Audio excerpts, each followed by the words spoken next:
back to Renter Review. I'm here with Jeff Buchanan. We're going to be asking him some questions over the upcoming season for basketball. How many people are you expecting to have try out this year for basketball? Well, generally, any basketball season, it kind of fluctuates a little bit, but there'll be anywhere from 40 to 50 that generally try out for the team, freshmen through senior. What does a typical practice look like?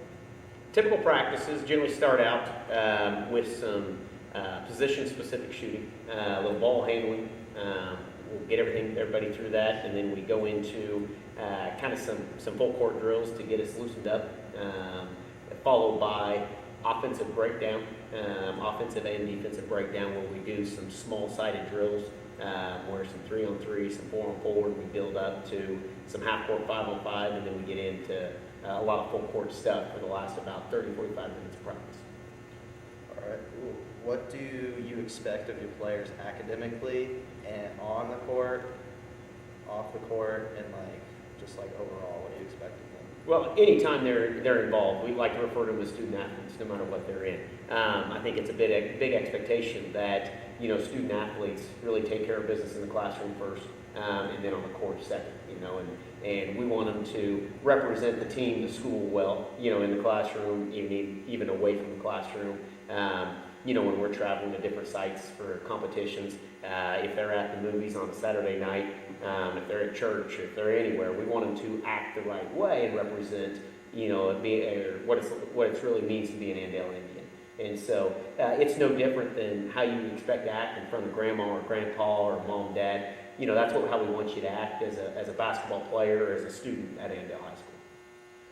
What are your goals as a team and as a coach for this year? Oh, as a team, I think, always the ultimate goal is, getting back to that state championship game and taking home the title.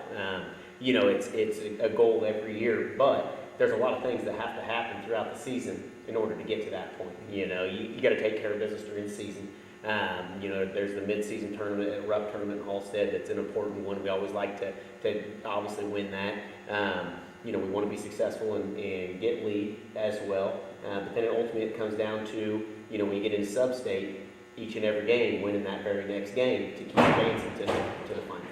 Who are your assistant coaches, and what roles do they play, while you're on the court? So we have myself, Coach Lance Reed, who's been my assistant for about 14, 15 years now. Coach Reed's role is one of my main assistants, but he also is the JV head coach and takes care of that. And as everybody knows, Coach Reed has a lot of hats he wears. He takes care of a lot of things for us, both in the basketball program and for the school as a whole. Coach Reed is, he's always taking care of equipment, he's always taking care of facilities, and he spends a lot of time extra helping players, and he does a phenomenal job of helping players that want to get better with their shooting, with their ball handling, whatever it may be, because his knowledge level is very, very, very high when it comes to the game of basketball.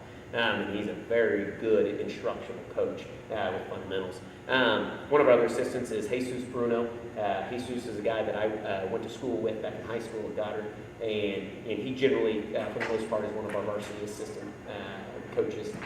He helps me with practices, he helps me with games, making decisions on personnel and offensive, defensive schemes. And then Corey Richardberger is our freshman coach. Last year was his first year with us as being a former player. Now he's a coach with us. And Corey does a phenomenal job of taking care of the freshman team. And then he also helps us on game nights on the varsity games. Yep. All right, and then our last question for you is, what do you want to build upon from last season?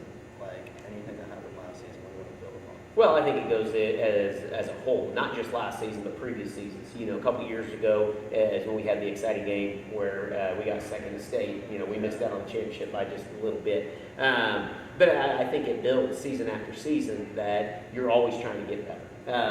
And when we say getting better, it means getting better as a team, getting better individually as well. It doesn't always, reflect in your overall record, if you're getting better. But there's ways that you can get better as a team and improve upon the previous year. And I think this year's team is going to improve on a lot of things that we had last year. I think this team has the ability to be one of the best shooting teams we've had in a long time, with a lot of guys able to score some points and get up and down the court. We're going to have to overcome, some things where maybe we don't really have a true big man inside. We're going to have to overcome that with more guys rebounding, banging, and protecting the rim on defense. But as a whole, this group has the ability to do a lot of special things and get better each and every game. So, if you look in small side, it's to improve every single game. That's one of our big goals. We want the second game to be, better and more fundamental and to learn from the things we had in the first game. And the third game to be better than the second, and so on. Because if we can continue with that all the way through the season, by the time we're playing the championship game, game 25, things are looking good.